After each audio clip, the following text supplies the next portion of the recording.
Hi guys, yun yung nangyari sa hair ko. Umabot talaga yun ng 4 months. Kasi sobrang stress. Tapos, hindi ko alam kasi sa panganay ko dati, hindi ko kasi na-try yun. Dati kasi, sobrang kapal ng buhok ko. Yan, ganyan siya kakapal. Tapos, nung nanganak na ako kay Lara, akala ko talaga may sakit ako. Ayan, manipis na yung hair ko. Yan. Hindi na siya ganun kakapal dati. Manipis na siya dahil doon. Tapos, tumubo naman na. Tingnan nyo may mga baby hair. Ayan, dito. Tumubo naman siya. Yun nga lang, diba? Matagal pa. Bago siguro maibalik yung mga hair ko na naglalagas. Akala ko talaga, alam mo yung nag-aalala ka na kasi may sakit ba ako? Ganun. Nag-aalala talaga ako sobra. Sobrang dami kasi. Yung sahig namin dito, punong-puno na ng buhok. Bawat ligo ko, nakakatakot magsuklay. Ganun yung nangyayari. Hindi ko alam kung anong gagawin. Tapos, nagtry ako ng kahit anong, ng iba't ibang product pala. Iba't ibang product. Pero, hindi siya umubra.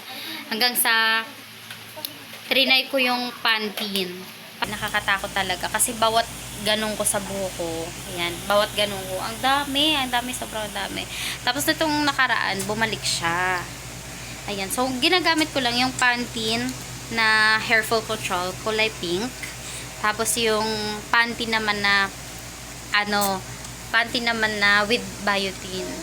Sa ano naman yun, sa conditioner naman. Pero hindi po ako araw-araw gumagamit. Alternate po ako. Ayan. So, ayun lang yung nagpapagaling sa buhok ko talaga. Kaya subukan mo rin kung na-try mo yung ganung paglalagas na akala mo may sakit ka.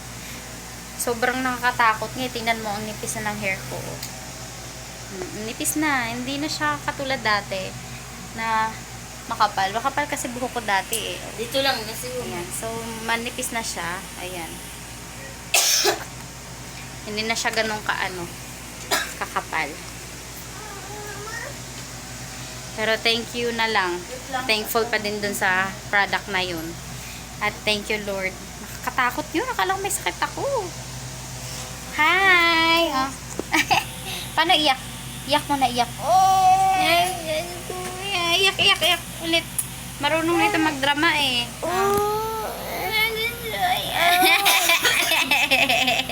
Ang cute. Sus ka. Paano?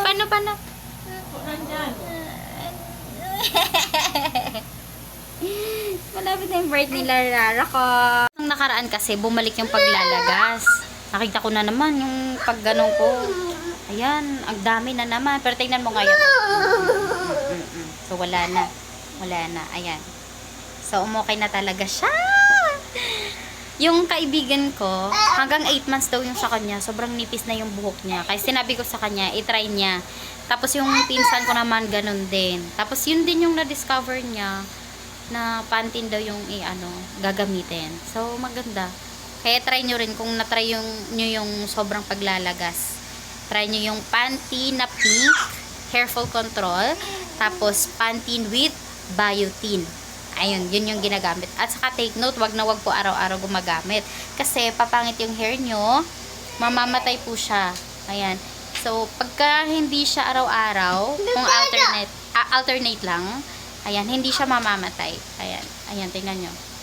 Hindi naman rebonded yung hair ko. Ganyan lang siya. Inaalagaan ko lang talaga siya. Iniingatan. Sinusunod ko yung payo ni mama. At saka kung pwede rin kayong maglagay ng coconut oil. Yung coconut na fresh milk. Fresh coconut. Pwede nyo ilagay yun para gumanda ang inyong buhok. Mabuhay. Ayan. Thank you guys for watching.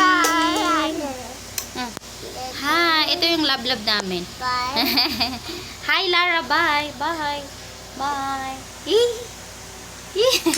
Nagpa-practice kasi siya eh.